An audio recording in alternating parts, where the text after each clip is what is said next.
आज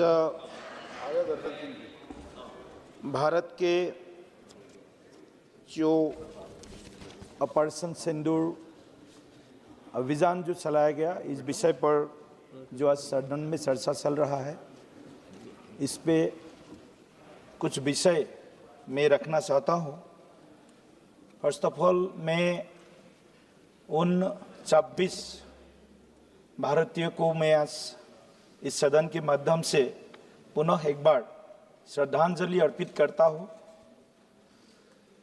और 22 अप्रैल को जो भी पहलगाम में इस बर्बरता हुई, इस घटना का भी मैं निंदा करता हूँ। फिर से एक बार आदरणीय प्रधानमंत्री नरेंद्र मोदी जी के डिसाइसिव लीडरशिप में भारत के तीनों सेना बल के जो अतुलनीय साहस, शौर्य, वीर्य,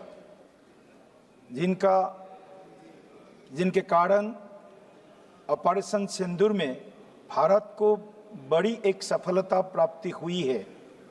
और इस सफलता ने कई विषय को इस सदन के माध्यम से हम जनता को, भारत के हर नागरिक को मैं कहना चाहता हूँ, ये भारत अजेय है, ये भारत अपराजय है। भारत को कोई भी आंख उठाकर देखेगा तो भारत चुप नहीं बैठेगा। और आज का समय है आदरणीय प्रधानमंत्री नरेंद्र मोदी जी का सुशासन का, और हमारे जो सैन्य बल है, तीनों सैन्य बल ने जो बहादुरी दिखाया है इस ऑपरेशन के माध्यम में, मैं उस सैन्य बल को नमन करते हुए, सैल्यूट करते हुए, भारत रत्न सुधाकांत, आसाम के सुसंतान डॉक्टर भूपेन हजारिका का एक पंक्ति उनके सम्मान में मैं बोलना चाहता हूँ। प्रति जवान रक्तरे बिंदु हल साहसर अनंत बिंदु, हे साहसर दुर्जय लहरे जासिले प्रतिज्ञा जयरे। ये जय का प्रतिज्ञा था भारत के सेना का, हर भारतीय का, और हमने इस ऑपरेशन सिंदूर में हमने विजय भी हासिल किया है। मैडम चेयरपर्सन, हम जानते हैं देश 1947 में आज़ाद हुआ है, और आज़ादी के तुरंत बाद पाकिस्तान ने भारत के ऊपर हमला कर दिया। 1947-48, उसके बाद 1965, उसके बाद 1971, उसके बाद 1999, और अभी 2025 में ऑपरेशन सिंदूर। भारत ने सभी में विजय हासिल किया है, लेकिन जो अपोजिशन बेंच के कुछ हमारे बंधुओं ने कुछ जो लड़ाई हुई पाकिस्तान के साथ, उनका जो क्रेडिट लेना चाहते हैं वो क्रेडिट ले, हमारा कुछ इसमें आपत्ति भी नहीं है। लेकिन 1947-48 के लड़ाई में भारत ने कश्मीर के 1/3 जमीन खो दिया है। इसका जवाब ऑपोजिशन कांग्रेस के पास है। कांग्रेस ने इस सदन में भारत ने क्यों 1/3 ऑफ द कश्मीर लैंड खोया, उसका जवाब कांग्रेस के हमारे सांसद इस सदन पर दे सकता है। क्या कांग्रेस इस लड़ाई में, उस लड़ाई में जो भारत ने खोया है, उसके लिए दुख व्यक्त कर सकते हैं, उसके लिए शरीक मांग सकते हैं भारत के जनता के प्रति? कांग्रेस का यह साहस नहीं है। उसके बाद मैडम चेयरपर्सन, 65 में वार हुआ, 71 में जो वार हुआ मैडम चेयरपर्सन, वो सबसे महत्वपूर्ण है। 71 में जो लड़ाई हुई पाकिस्तान के साथ, 71 में बांग्लादेश बना। भारत के सेना, भारत के उस समय के शासक सभी, हम उस लड़ाई में जीतने के लिए हमने सब कुछ दांव में लगा दी। हम लड़ाई जीते भी। 90,000 पाक आर्मी ने हमारे पैर के सामने घुटना टेकने को मजबूर हो गया था। लेकिन बांग्लादेश बना। आज बांग्लादेश भारत के लिए, पूरे पूर्वोत्तर भारत के लिए विशेष करके आज एक सिर दर्द बन गया मैडम। आज बांग्लादेश 71 के बाद पूरे भारत, विशेष करके पूर्वोत्तर, असम, मेघालय, वेस्ट बंगाल, बिहार जैसे प्रदेशों में बांग्लादेशी घुसपैठियों के कारण आज वहां के डेमोग्राफी को भारी एक परिवर्तन, एक बड़ा एक डेमोग्राफिक सेंस हो रहा है। आज उस डेमोग्राफिक सेंस के कारण आज एक के बाद एक जिला, असम के, बंगाल के, बिहार के, आज वहां पर जो मेजॉरिटी है हम लोग, वहां हम लोग माइनॉरिटी बन रहा है। मैडम चेयरपर्सन, बांग्लादेश बना। बांग्लादेश का बनने के बाद भारत को जो नुकसान सहना पड़ रहा है, उसका जिम्मेदार अगर कोई है तो कांग्रेस पार्टी है। कि कांग्रेस पार्टी के उस समय के शासक, उस समय के शासन अपने वहां के बांग्लादेश माइग्रेंट्स को वोटर लिस्ट में शामिल करना, उसको राशन कार्ड देना, उसको जमीन का पट्टा देने का कोई पाप किया है, अपराध किया है, वो कांग्रेस गवर्नमेंट ने किया है। उसका भी जिम्मेदारी कांग्रेस को लेना पड़ेगा। मैडम चेयरपर्सन, मैडम चेयरपर्सन, आज तो एलओपी भी नहीं है, डेप्यूटी एलओपी भी बाहर है। डेप्यूटी एलओपी जब भाषण दे रहा था पाकिस्तान में, मैडम चेयरपर्सन, आज मीडिया में उनका न्यूज बज रहा था। मैडम चेयरपर्सन, पाकिस्तानी मीडिया में, मैं उसका फोटो भी, आप मांगेंगे तो फोटो, उसका पूरा रिकॉर्ड डाटा मैं आपके सामने मैं जमा कर सकता हूं। पाकिस्तानी मीडिया ने क्या बोल रहा है? भारत के संसद का हाल देखिए। भारत के सांसदों ने, भारत के जो प्रधानमंत्री, भारत के जो सामरिक जो शक्ति है, उसके खिलाफ, उसके विरोध में या उसको नकारने का जो प्रयास आज हमारे ही विरोधी दल के सांसद यह कर रहा है, क्या मैडम चेयरपर्सन ये देश के लिए दुख का विषय नहीं है? ये देश के लिए सोचने का विषय नहीं है?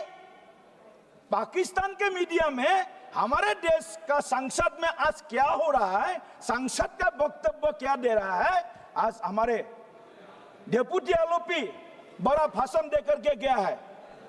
लेकिन मैं डेप्यूटी एलओपी को बोलना चाहता हूं, उस डेप्यूटी एलओपी का भी विरोध में असम गवर्नमेंट में स्पेशल टास्क फोर्स एसआईटी का गठन कर चुका है। किस लिए? मैडम चेयरपर्सन, एक डेप्यूटी एलओपी का, उनका जो, मैं आज बोलना नहीं चाहिए लेकिन बोलना पड़ेगा क्योंकि एसआईटी बनाई है इस कारण के लिए। डेप्यूटी एलओपी का जो वाइफ है वो पाकिस्तान का पेरोल में काम कर चुका है। 19 बार, 19 टाइम्स डेप्यूटी एलओपी पाकिस्तान गया है मैडम चेयरपर्सन, और यहाँ आकर के पाकिस्तान का खिलाफ बोलते हैं। ये डबल स्टैंडर्ड है इनका, डबल स्टैंडर्ड नहीं चलेगा। मैं तथ्य के आधार पर बोल सकता हूं मैं मैडम चेयरपर्सन, इस डेप्यूटी एलओपी कांग्रेस पार्टी का आज उनके खिलाफ जो एसआईटी गठन किया असम गवर्नमेंट ने, उसका भी परिणाम आएगा 10 सितंबर को। मैडम चेयरपर्सन, हाउस को ऑर्डर में लाइए, ऐसा नहीं चलेगा। वो भाषण झाड़ के चला गया, हम तो उनका सुना पूरा, हमने उनको पूरा सुना। ये डबल स्टैंडर्ड नहीं चलेगा, ये डबल स्टैंडर्ड नहीं चलेगा। मेरा हाउस को ऑर्डर में लाइए, पहले हाउस को ऑर्डर में लाइए। ये कोई मैं गवर्नमेंट का इनिशिएटिव के बारे में बोल रहा हूँ, गवर्नमेंट इनिशिएटिव के बारे में बोल रहा हूँ मैडम चेयरपर्सन। किया जाएगा कार्रवाई से। मैडम चेयरपर्सन, ये लोग को मिर्ची लगेगा, मिर्ची जरूर लगेगा। जो सत्य पे है, जो सत्य बोलता है, वो उनको सहन नहीं होता है। जुस साथ से उसको हजम नहीं होता कांग्रेस पार्टी को। अब देखिए ये सब विषय जो है मैडम चेयरपर्सन इनको हजम करना है। मैडम चेयरपर्सन मैं फिर से एक बार आप बैठ जाइए। आप जब बोल रहे थे हम पूरा सुन रहे थे मैडम चेयरपर्सन, पूरा सुन रहे थे। सुनने का लगत दिखाओ, सत्यों को सुनने का क्षमता दिखाओ। जो सत्य है वो मिटा नहीं सकता है, जो सत्य है हमेशा वो सत्य ही रहता है, उसको मिटा नहीं सकता है। में कोई ऐसा शब्द है उसे कार्रवाई से निकाल दिया जाए। आपके जमाने में क्या हुआ है? आपको शर्म होना चाहिए। आपका जब पहला सरकार बना तब हमारे 1/3 लैंड कश्मीर के पाकिस्तान के ऑक्युपाइड हो गया, पीयू के पाकिस्तान ऑक्युपाइड कश्मीर बन गया है। आपको शर्म करना चाहिए। क्यों शर्म नहीं आप लोगों को? शर्म करना चाहिए। मैं बोल रहा हूँ, आप लोग बैठिए, आप लोग को भी बोलना है। आप बैठिए। ऐसे वेल में आने से प्रोटेस्ट करने से सत्य थक नहीं जाएगा, सत्य ही रहेगा, सत्य और उजागर होगा। ऐसा नहीं होता है मैडम चेयरपर्सन, ये इनका आदत है। देश के खिलाफ वो कुछ यूनिवर्सिटी बने हैं ना, देश के खिलाफ वो यूनिवर्सिटी का कुछ फैन भी है।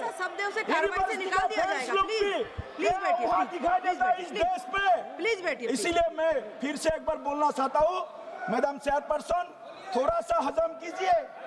हम भी हजम किया है। देश के स्वार्थ में, भारत के हित में कभी कुछ हजम करना भी सीखना चाहिए। मैडम चेयरपर्सन मैं फिर से एक बार आदरणीय प्रधानमंत्री नरेंद्र मोदी जी का जो डिसाइसिव लीडरशिप है, भारतीय सैन्य बल का जो शक्ति सामर्थ्य है, उसको फिर सैल्यूट करता हूँ। और साथ ही में कांग्रेस पार्टी ऑपोजिशन से विनती करता हूँ, आप लोग भी सुनिए, आप लोग भी सुन के अगर वो आउट करना है तो कीजिए, कोई इशू नहीं। जो पाकिस्तान ऑक्युपाइड कश्मीर है वो जल्दी भारत का हिस्सा बनेगा। काम सुन के सीख लो, वो जल्दी बनेगा भारत का हिस्सा। आपको भारत को टुकड़ा करने का आपका मंशा है, उस मंशा को भाजपा नरेंद्र मोदी सरकार कभी वास्तव में इसको स्वीकार नहीं करेगा। पाकिस्तान के पास जो है वो भी भारत के साथ विलय होगा, ये पक्का भारतवासियों का संकल्पना है। बहुत बहुत धन्यवाद मैडम। फिर लास्ट में मैं एक बार इकबाल साहब का वो कविता सुना करके खत्म करता हूँ। सारे जहां से अच्छा सुन लो भाइयों, सारे जहां से अच्छा हिंदुस्तान हमारा, सारे जहां से अच्छा हिंदुस्तान हमारा। हम बुलबुली है इसी की, यह गुलिस्तान हमारा। आप लोग भी हमारे साथ में शामिल हो जाइए, ज्यादा दिन आपको और इधर बैठने का जरूरत नहीं है। अब बहुत साल बैठना पड़ेगा, 20-25 साल मिनिमम तो बैठना ही पड़ेगा। थोड़ा जल्दी आप लोग हमारे तरफ में आ जाइए, तो देश को एक साथ हम आगे बढ़ाने का 2047 तक भारत को विकसित राष्ट्र बनाने का हम सब प्रयास। दिल्ली भाई कब बन रहे हैं? अरे पूछ लो पीओके कब ले रहे हो, यहीं से शुरू करो। सभापति महोदय, सबसे पहले तो मैं आपको धन्यवाद दूंगा कि आपने सदन के अंदर आज पहलगाम हमले के बाद ऑपरेशन सिंदूर पे जो चर्चा रखी और हमें बोलने का अवसर दिया। जिस तरह का वाद विवाद चल रहा था, ये अच्छी बात नहीं है। इस तरह के शब्दों का प्रयोग। हाँ, और 5 दिन लगातार सदन बाधित रहा, पूरा देश देख रहा है। उसके क्या कारण थे? अगर यही होना था ये तो पहले ही दिन हो जाता, फिर 5 दिन बाधित क्यों रहता सदन? पूरे देश का जवान, किसान, हर व्यक्ति हमसे जवाब मांग रहा है कि आप दिल्ली हो, हमारा मामला उठाया कि नहीं उठाया, बेरोजगारी का मामला उठाया, किसान का उठाया, जवान का।